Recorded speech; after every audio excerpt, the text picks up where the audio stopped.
नमस्कार। माँ गायत्री महाविद्यालय के YouTube चैनल पर आपका स्वागत है। आज के वीडियो में हम पुनर्जागरण के कला और विज्ञान के क्षेत्र में योगदान के बारे में विस्तार से अध्ययन करेंगे। उससे पहले हमने पुनर्जागरण की अभिव्यक्ति साहित्य के क्षेत्र में क्या हुई है उसके बारे में अध्ययन किया है। कला के क्षेत्र में और कला में भी जो है विभिन्न प्रकार की जो कलाएं हैं उनमें क्या क्या योगदान रहा पुनर्जागरण का, उसके बारे में विस्तार से अध्ययन करेंगे। कला के क्षेत्र में पुनर्जागरण, कला के क्षेत्र में पुनर्जागरण का योगदान या पुनर्जागरण की अभिव्यक्ति इस तरह से कह सकते हैं। मध्यकाल में जो अभी तक हमने पढ़ा है कि मध्यकाल में जो है धर्म का और चर्च का ज़्यादा वर्चस्व था, इसलिए मध्यकालीन कला में भी धर्म का प्रभाव ज़्यादा था, चर्च का प्रभाव ज़्यादा था। यानी कि उनकी जो विषय वस्तु थी वो धर्म पर आधारित थी। लेकिन पुनर्जागरण के बाद, पुनर्जागरण काल में जो पुनर्जागरण काल के जो कलाकार हुए हैं उन कलाकारों ने अपनी विषय वस्तु, अपनी कला की जो विषय वस्तु आधारित की वो यथार्थवाद पर आधारित की, वास्तविक जीवन पर, इहलोक पर आधारित अपनी विषय वस्तु बनाई। इसी में जो है कला के क्षेत्र में बृहद परिवर्तन देखने को मिलता है, क्योंकि मध्यकाल के बाद जो है वो धार्मिक बंधनों से मुक्त हो गए लोग, और अब धर्म का स्थान जो है वो सांसारिक ने ले लिया, वैराग्य का स्थान सौंदर्य ने ले लिया और विरक्ति का स्थान आसक्ति ने ले लिया। इस प्रकार से जो है यूरोप में पुनर्जागरण के बाद इस प्रकार से परिवर्तन आने लगे। कला के क्षेत्र में जो है स्थापत्य कला आती है। स्थापत्य कला, इसमें क्या योगदान रहा है पुनर्जागरण का?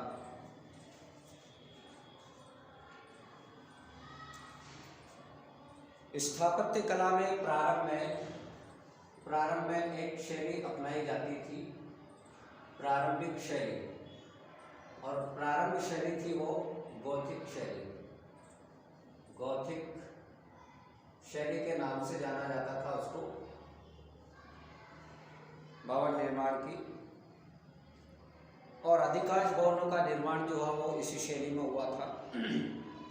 पुनर्जागरण काल में कलाकारों ने क्या किया, प्रारंभिक शैली के बाद पुनर्जागरण काल कलाकारों ने रोमन, यूनानी, अरबी, रोमन, यूनानी और अरबी, इन स्थापत्य कला की शैलियों में समन्वय करके एक नई शैली का विकास किया, नवीन शैली विकसित की।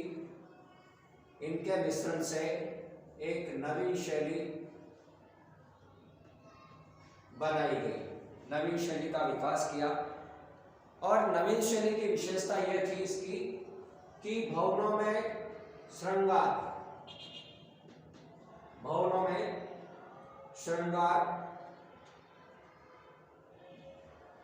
सज्जा, डिजाइन, इस नवीन शैली की विशेषता रही।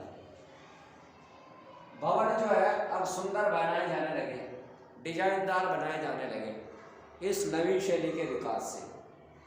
इसके अलावा ये जो नवीन शैली की जो शुरुआत हुई, इस नवीन शैली की शुरुआत कहाँ से हुई है?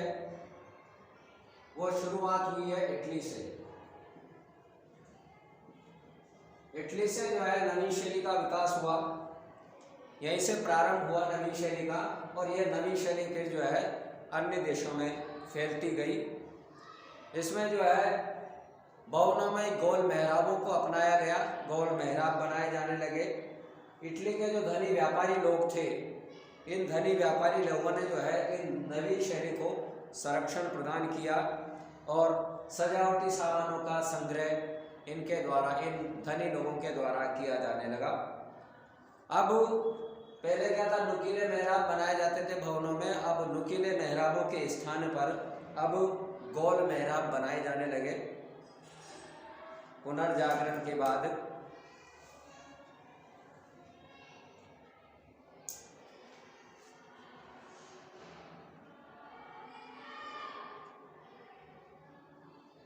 गोल मेहराब का प्रचलन बढ़ गया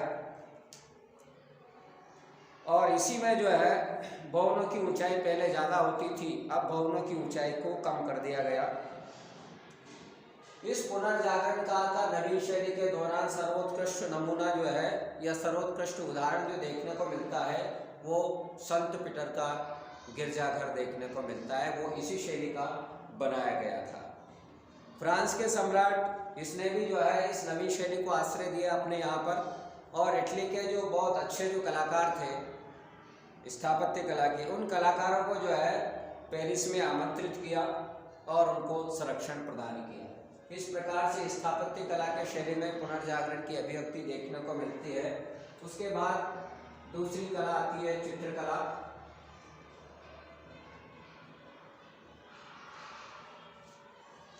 पुनर्जागरण काल की जो है चित्रकला में मानवतावाद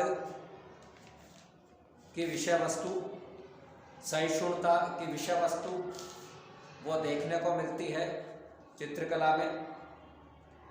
और अब चित्रकार वो मैडोना, संतों या बाइबिल के जो दृश्य हैं उनके साथ जो है प्राचीन कहानियों गाथाओं के जो नायक नायिकाएं हैं और यूनानी रोमन साहित्य, इनके जो सुंदर चित्र है वो चित्रों को जो है चित्रों को दर्शाने लगे, उनके आधार पर चित्र बनाए जाने लगे।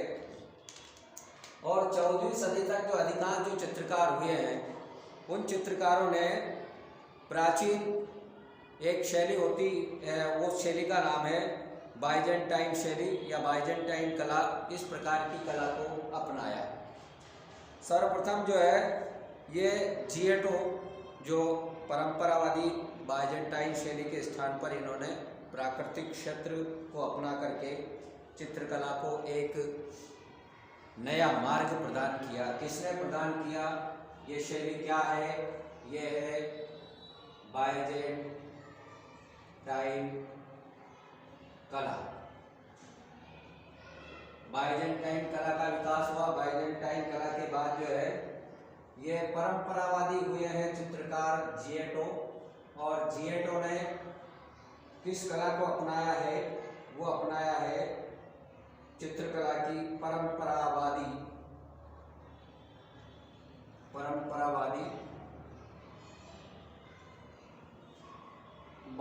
बाइजेंटाइन शैली के स्थान पर उन्होंने जो है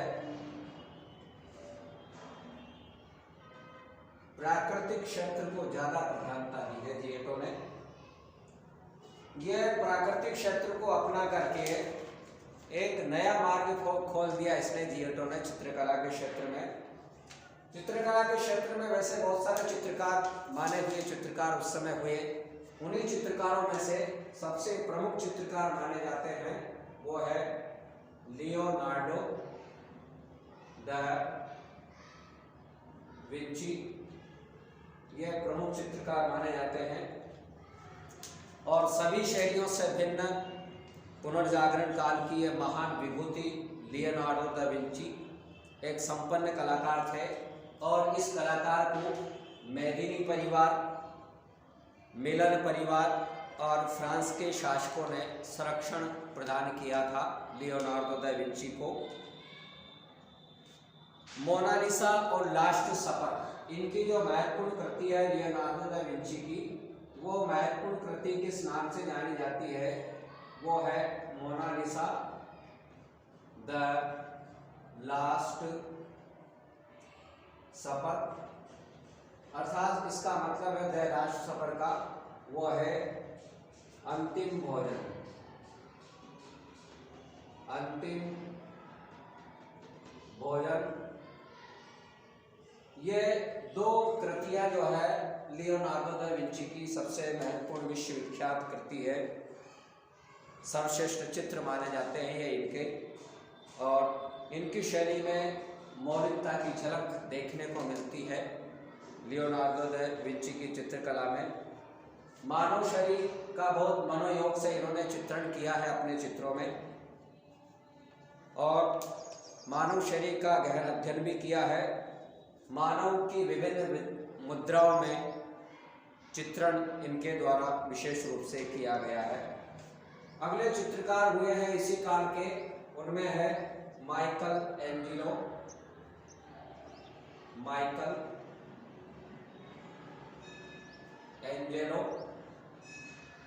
ये भी महत्वपूर्ण चित्रकार हुए हैं। इटली के दूसरे प्रसिद्ध चित्रकार माने जाते हैं। लियोनार्डो दा विंची के बाद दूसरे चित्रकार माइकल एंजेलो। इन्होंने अपनी कृतियों में मध्यकाल के धार्मिक विश्वास की झलक इनके कृतियों में मिलती है। वहीं जो है दूसरी तरफ पुनर्जागरण की समस्त खूबियां भी जो है इनके चित्रों में देखने को मिलती है। और अपने चित्रों को जो है इन्होंने यथार्थवादी बनाने का भरसक प्रयास किया, और उसमें भी जो है मानव शरीर विज्ञान का इन्होंने गहन अध्ययन किया। और एंजेलो का यह विश्वास था मानव के बारे में, मानव जाति के बारे में, कि मनुष्य सृष्टि की सुंदर अभिव्यक्ति है, यानी कि सर्वोत्कृष्ट नमूना है मनुष्य जो प्रकृति ने बनाया है। इसके अलावा माइकल एंजेलो के बाद जो है ऐसे चित्रकार हुए हैं जिनका नाम है राफेल। ये भी प्रसिद्ध चित्रकार हुए हैं। यह लियोनार्डो दा विंची और माइकल एंजेलो से भिन्न चित्रकार माने जाते हैं। इनके चित्रों में सजीवता, सुंदरता, मातृत्व, वात्सल्य, इस प्रकार की भावना देखने को मिलती है इनके चित्रों में। उसने जो है मैडोना और शिशु के 50 से भी अधिक चित्र बनाए और पोर्ट्रेट तैयार किए। पोर्ट्रेट का प्रचलन जो है ये इन्हीं के द्वारा किया गया, पोर्ट्रेट बनाने का। और इनकी सर्वश्रेष्ठ कृति मानी जाती है वो है कोलोना मेडोना। इनकी सर्वश्रेष्ठ कृति है वो है कोलोना मेडोना। इनकी सर्वश्रेष्ठ कृति मानी जाती है राफेल की। पोर्ट्रेट बनाने वालों में इटली के चित्रकारों में सबसे प्रमुख नाम आता है पोर्ट्रेट के लिए। पोर्ट्रेट के लिए प्रसिद्ध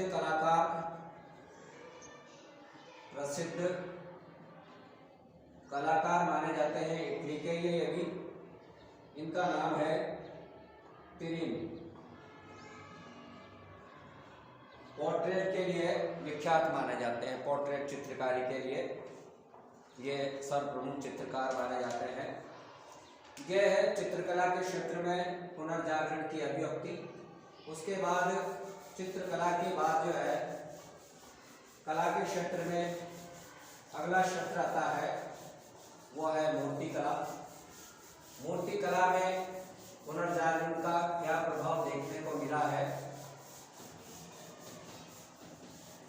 मूर्तिकला के क्षेत्र में।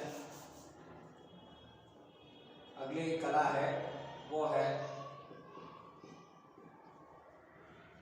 मूर्तिकला। मूर्तिकला में जो है नई शैली का विकास का श्रेय जाता है नई कला, नई शैली। मूर्तिकला में नई शैली का विकास, नई शैली का विकास, और नई शैली का विकास किया है यह फ्लोरेंस के मूर्तिकार हुए हैं। फ्लोरेंस के मूर्तिकार हुए हैं, उनका नाम है वो है डोनातेलो।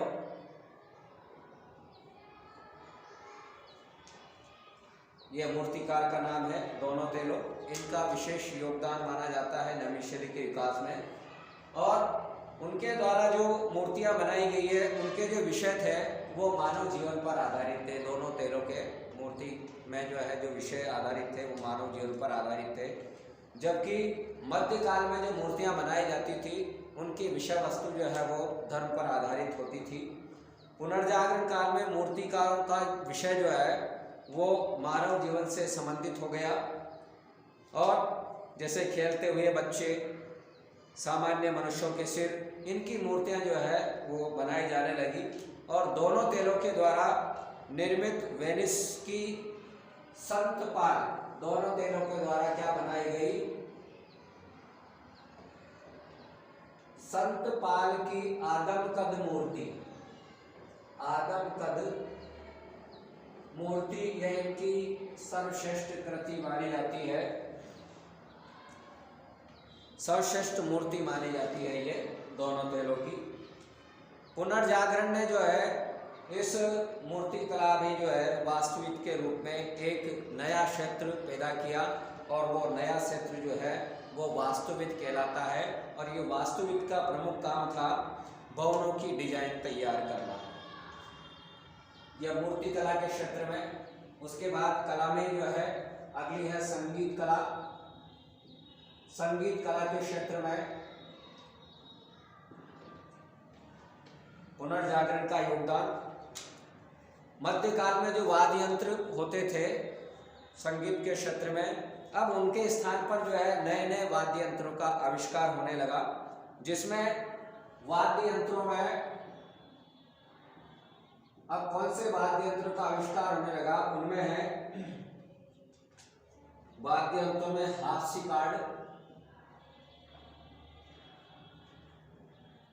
ये हार्पसिकार्ड और वायलिन। हार्पसिकार्ड और वायलिन ये मुख्य थे, नए वाद्य यंत्र बनाए गए। ये हार्पसिकार्ड जो है ये पियानो का ही जो है पूर्व रूप था ये। और इस युग की दूसरी प्रधान जो विशेषता रही पुनर्जागरण काल की संगीत के क्षेत्र में, वो रही है स्वर संगीत की।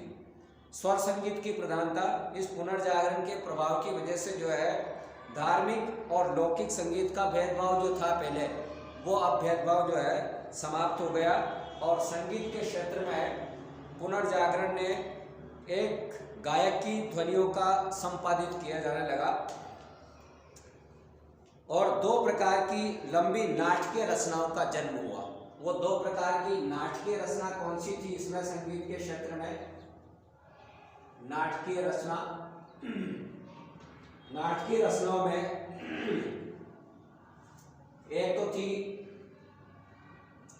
तोरिये और दूसरी थी ओपेरा। यह नाटकीय कलाओं का विकास हुआ पुनर्जागरण के बाद संगीत के क्षेत्र में। यह तोरिये के विषय जो होते थे वो धार्मिक होते थे और इसमें जो है वेशभूषा वगैरह, दृश्यावली, इनका अभाव होता था तोरिये नाट्य कला में। लेकिन ओपेरा में क्या है कि ओपेरा के जो विषय थे वो सांसारिक विषयों पर आधारित होते थे। जो भी नाटक खेले जाते थे ओपेरा पद्धति में, वो सांसारिक विषयों पर खेले जाते थे और इसमें अभिनय है और साज सज्जा है, वेशभूषा है, गायन है, दृश्यावली है, इन पर विशेष ध्यान दिया जाता था ओपेरा शैली में। यह मस्किन दास जो है इस युग के महान संगीतज्ञ माने जाते हैं। मस्किन दास महान संगीतज्ञ माने जाते हैं। ये महान संगीतज्ञ हुए हैं ये मस्किन दास। यह है कला के क्षेत्र में पुनर्जागरण की अभिव्यक्ति। अब उसके बाद है कला के क्षेत्र के बाद वो है विज्ञान के क्षेत्र में पुनर्जागरण। कला के क्षेत्र के बाद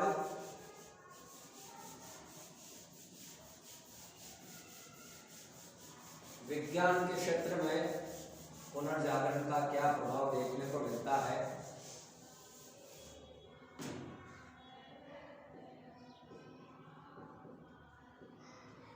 विज्ञान के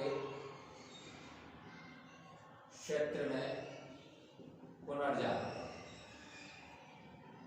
विज्ञान के क्षेत्र में पुनर्जागरण में मध्य युग में जो लोगों पर जो प्रभाव था वो धर्म का और गिरजाघरों का ज़्यादा प्रभाव था। इससे हटकर वो कुछ भी नहीं कर सकते थे अपने जीवन में, और इतना ज़बरदस्त प्रभाव था कि पिछली पीढ़ियों से जो ज्ञान चला आया था और उसी को जो है वो प्रामाणिक और सत्य माना जा रहा था। जो पिछली पीढ़ियों से ज्ञान जो चला आ रहा था उसी को प्रामाणिक माना जाता था, परंतु कुछ स्वार्थी लोग जो थे, उन स्वार्थी लोगों ने जो परंपरा से उन्होंने जो ज्ञान प्राप्त किया है उस ज्ञान में अंधविश्वास और जादू टोने इस प्रकार के विचित्र मिश्रण कर दिया उस परंपरावादी ज्ञान में, जिसकी वजह से यह पहचानना मुश्किल हो गया कि सत्य क्या है, यह पहचानना दुष्कर हो गया। इसी प्रकार की स्थिति के लिए जो है वो चर्च और धर्माधिकारी ये स्वयं जिम्मेदार हैं कि परंपरावादी ज्ञान में इस तरह से आडंबर, इस तरह से अंधविश्वास, इस तरह से जादू टोने घुल मिल गए कि सत्य को पहचानना ही बहुत कठिन हो गया। तो इसके जो उत्तरदायी थे वो धर्म के लोग ही थे, धर्म और चर्च के लोग जिन्होंने ऐसा किया। धर्माधिकारी लोग वो किस बात के विरोधी थे?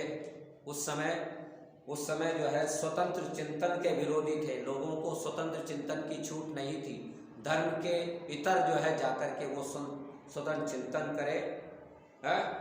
विज्ञान को वे लोग, धर्माधिकारी लोग नास्तिक मानते थे, लेकिन पुनर्जागरण काल के जो विद्वान हुए हैं उन विद्वानों ने किसी भी सिद्धांत को स्वीकार करने से पहले उन विद्वानों ने क्या किया है? पुनर्जागरण काल के विद्वानों ने पुनर्जागरण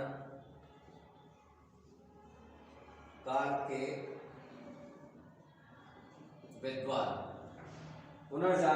के विद्वानों ने किसी भी सिद्धांत को स्वीकार करने से पहले किन किन बातों पर ध्यान दिया? उन्होंने जो है निरीक्षण, परीक्षण,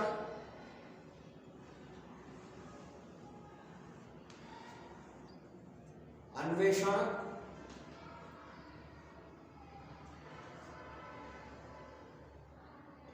तथा जांच पर ध्यान दिया है, और उसके बाद ही जो है किसी बात को स्वीकार किया है।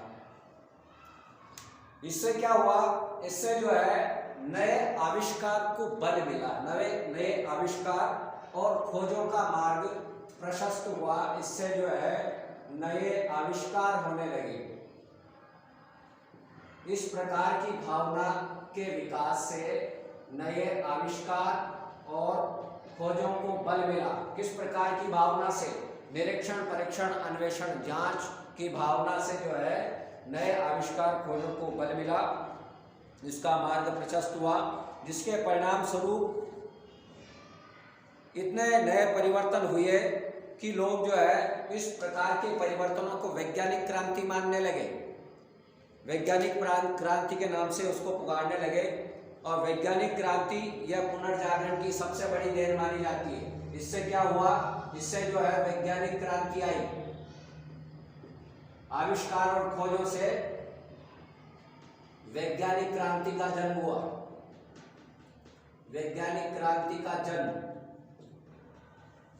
नए नए आविष्कार और खोजों से, और लोग जो है अब मुक्त रूप से स्वतंत्र होकर के चिंतन करने लग गए। अंधविश्वास उससे दूर हो गए, वो अंधविश्वास से मुक्त हो गए। वैज्ञानिक प्रगति में जो मध्यकाल में जो बाधाएं थी, वो किस प्रकार की बाधाएं देखने को मिलती है मध्यकालीन बाधाओं में, कि उस समय जो है अज्ञानी लोगों का जमावड़ा ज़्यादा था, अज्ञानी लोगों की भीड़ ज़्यादा थी। तो ऐसे में जो है उनका निश्चित मत नहीं था उन अज्ञानी लोगों का। इस वजह से भी जो है विज्ञान की प्रगति में बाधा आ रही थी। हाँ, इसके साथ ही साथ जो है रीति रिवाज जो प्रथाएं जो थी वो नए विचारों के प्रति, नए विचारों को अपनाने के प्रति शंकालु थे लोग उन प्रथाओं के कारण, रीति रिवाजों के कारण। इसके साथ ही साथ दिखावे की आदत थी लोगों में, और वो ये दिखाते थे कि हम सब कुछ जानते हैं, हमें समझाने की जरूरत नहीं है। इस प्रकार की आदत के कारण वैज्ञानिक प्रगति नहीं हो पाई उस समय मध्यकाल में।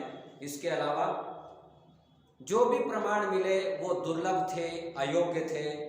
ऐसी स्थिति में जो है वैज्ञानिक बनना बहुत कठिन कार्य था। और ऐसी परिस्थिति में जो है, ऐसी परिस्थिति में जब लोग प्रथाओं में जकड़े हुए थे अंधविश्वासी से, ऐसी परिस्थिति में जो है एक नाम सामने आता है, वो नाम है रोजर बेकन का। रोजर बेकन, इस रोजर बेकन ने जो है, जिन्होंने सत्य का अन्वेषण किया, सत्य की खोज की, सत्य का अन्वेषण किया, और उन्होंने एक साधारण दूरदर्शी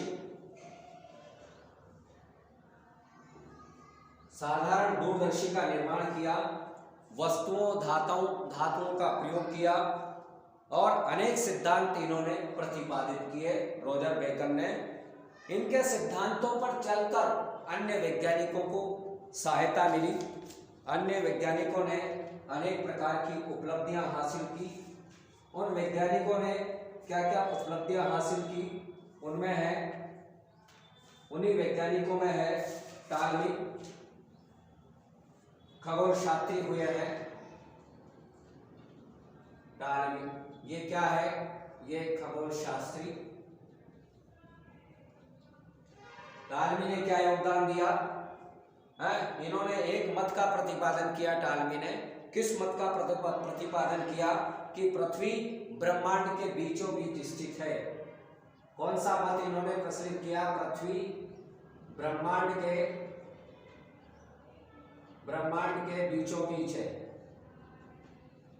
यह मत जो है टालमी ने दिया कि हमारी पृथ्वी जो है वो ब्रह्मांड के बीचों बीच है, और यह संपूर्ण विश्व का स्थिर केंद्र है। सूर्य, चंद्रमा और तारे और अन्य ग्रह यह पृथ्वी की परिक्रमा करते हैं। ये बात किसने बताई? ये बात टालमी ने बताई। और ईसाई का जो चर्च था, उस चर्च ने भी जो है इस सिद्धांत को मान लिया। टालमी के द्वारा बताए गए सिद्धांत को मान लिया, और शताब्दियों तक इस प्रकार का सिद्धांत जो है वो पढ़ाया जाने लगा लोगों को। लोगों ने जो है इस पर विश्वास भी कर लिया। लेकिन जब पोलैंड के वैज्ञानिक आए, पोलैंड के वैज्ञानिक में कौन से पोलैंड के वैज्ञानिक? पोलैंड के वैज्ञानिकों में जो है वो है कोपरनिकस। पोलैंड के वैज्ञानिक कोपरनिकस। कोपरनिकस ने क्या किया? कोपरनिकस ने जो है टालमी के सिद्धांत का खंडन किया। कोपरनिकस ने इस सिद्धांत को झूठा बताया। तो इससे क्या हुआ कि इससे लोगों को आश्चर्य हुआ है, और सहसा जो है अचानक जो है इन पर कोपरनिकस के सिद्धांत पर भी विश्वास नहीं हुआ। कोपरनिकस ने ये बताया कि सूर्य जो है हमारे इस ग्रहमंडल की नाभि है, यानी कि सूर्य जो है वो बीच में है। और कोपरनिकस ने जो सिद्धांत जो बनाया, तो कि सूर्य क्या परिक्रमा करती है पृथ्वी जो है सूर्य के चारों ओर घूमती है, और पृथ्वी जो है ग्रहों में से एक ग्रह है हमारी पृथ्वी। ये बात जो है कोपरनिकस ने बताई। तो चर्च ने क्या किया? चर्च ने जो है कोपरनिकस के नए सिद्धांत को बाइबल और चर्च की शिक्षा के विरुद्ध माना। उनके सिद्धांत पर रोक लगा दी, उनके सिद्धांत को अस्वीकार कर दिया चर्च ने। कुछ लोगों ने इस विचार को यह कहकर के मजाक उड़ाया कि अगर पृथ्वी गोल है, या पृथ्वी जो है घूमती है, तो हम जो है गिरते क्यों नहीं हैं। इस प्रकार की बातें कह करके कोपरनिकस के सिद्धांत की मजाक उड़ाई गई। फिर हम लोग जो है गिरते क्यों नहीं हैं, और पोप के आदेश से जो है कोपरनिकस को अपने नए विचार का प्रचार करना बंद करना पड़ा। इसी के साथ जो है इटली से ही एक वैज्ञानिक हुए हैं, उनका नाम है जॉर्डन ब्रूनो। जॉर्डन ब्रूनो ने कोपरनिकस के सिद्धांत को आगे बढ़ाया। उन्होंने कोपरनिकस के सिद्धांत का समर्थन किया। इसकी वजह से जो है पोप के आदेशों के कारण जो है उनको मृत्यु दंड दिया गया। और बाद में जो है जर्मनी के वैज्ञानिक हुए हैं वो है केपलर, और केपलर ने जो है इन्होंने भी कोपरनिकस के सिद्धांत की पुष्टि की। और कोपरनिकस ने जो सिद्धांत दिया है कि पृथ्वी सूर्य के चारों ओर चक्कर लगाती है, ये सिद्धांत केपलर ने भी जो है इस सिद्धांत को अपने गणित के आधार पर माना और गणित में अपनाया गया। इसी प्रकार से इटली के प्रसिद्ध वैज्ञानिक हुए हैं वो है गैलीलियो। भाई विज्ञान के क्षेत्र में क्या प्रगति हुई पुनर्जागरण के दौरान, तो इटली का एक प्रसिद्ध वैज्ञानिक हुए हैं गैलीलियो। इन्होंने क्या किया है, गैलीलियो ने दूरबीन का आविष्कार किया है, और दूरबीन की सहायता से क्या हुआ कि 50 मील दूर भी जो है कोई भी वस्तु खड़ी है, जहाज खड़ा है, उसको जो है स्पष्ट आसानी से देखा जा सकता था। इस दूरदर्शी यंत्र से ज्योतिष शास्त्र के अध्ययन में सहायता मिली, और गैलीलियो ने ये अपने युग का लोकप्रिय वक्ता और ये लेखक भी थे गैलीलियो। इन्होंने जो है कोपरनिकस के सिद्धांत को भी सही बताया, और ये कहा कि उसने बृहस्पति ग्रह के चंद्रमा को देखा। ये बात किसने कही, ये बात जो है गैलीलियो ने कही। और बृहस्पति ग्रह को भी जो है अपनी दूरी पर घूमते देखा, ये बात गैलीलियो ने कही है। तो गैलीलियो ने जो बात कही है उस पर जो है चर्च की अदालत का बुलावा आ गया गैलीलियो का, उसको जो है चर्च की अदालत में पेश होना पड़ा, और उसने अपने विचारों का प्रचार बंद करने और आजीवन कारावास भोगने की सजा उसको गैलीलियो को दी गई। इस प्रकार जो है गैलीलियो का जो नए विचार थे इनके प्रचार पर रोक लगा दी गई, परंतु फिर भी जो है गैलीलियो ने दबी जुबान से कहा कि धरती तो घूमती है, लेकिन धरती तो और नहीं घूमते, धरती तो घूमती घूमती है। गैलीलियो ने लटकन के सिद्धांत का भी आविष्कार किया, और इस लटकन के सिद्धांत के आधार पर ही जो है यह पेंडुलम के जिन नियमों की खोज की, और उसी के आधार पर आगे चल करके जो है ये दीवार घड़ी बनना संभव हुई पेंडुलम की सहायता से। इसी प्रकार से जो है अन्य गणितज्ञ और दार्शनिक हुए हैं वो है देकार्ते। इन्होंने क्या किया कि देकार्ते ने जो है ये धर्म को मानने वाले थे, ये देकार्ते धर्मपरायण व्यक्ति थे, लेकिन विज्ञान के क्षेत्र में संदेह और तर्क पर इन्होंने बल दिया है, और रूढ़िवादी लोगों को अपना शत्रु इन्होंने बना लिया। और इनकी सबसे बड़ी जो देन थी वो है बीज गणित का उपयोग ज्यामिति में कैसे किया जाए। ये देकार्ते की जो है सबसे बड़ी देन मानी जाती है कि ज्यामिति का उपयोग किस तरह से किया जाए। इसके साथ ही साथ जो है वो तारद गलियो नामक विद्वान, ये भी विद्वान हुए हैं, इन्होंने गणित के क्षेत्र में घन समीकरण सिद्धांत का प्रतिपादन किया है। तो इस प्रकार से अलग अलग वैज्ञानिक पुनर्जागरण काल में हुए जिन्होंने अपने अपने जो है सिद्धांतों का प्रतिपादन किया, लेकिन फिर भी जो है चर्च ने इस पर प्रतिबंध लगाते गए हो। तो ये जो है वैज्ञानिक जो सिद्धांत हुए हैं और नियम जो है इनकी वजह से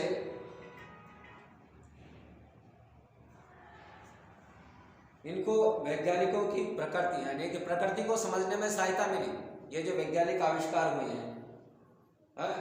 और इसी के साथ जो है आइजैक न्यूटन हुए हैं, वैज्ञानिक आइजैक न्यूटन, और न्यूटन ने जो है इनका स्थान सर्वोपरि माना जाता है। न्यूटन ने कौन सा सिद्धांत दिया है, न्यूटन ने यह सिद्धांत दिया है 27 वर्ष की आयु में, बहुत जो है बुद्धिमान थे ये, और 27 वर्ष की आयु में जो है अपनी विद्वता के कारण इनको विश्वविद्यालय का प्रोफेसर बनाया गया। कौन से विश्वविद्यालय का, कैम्ब्रिज विश्वविद्यालय का प्रोफेसर बनाया गया, और भौतिक विज्ञान की सभी शाखाओं पर जो है न्यूटन ने अपने विचार रखे हैं।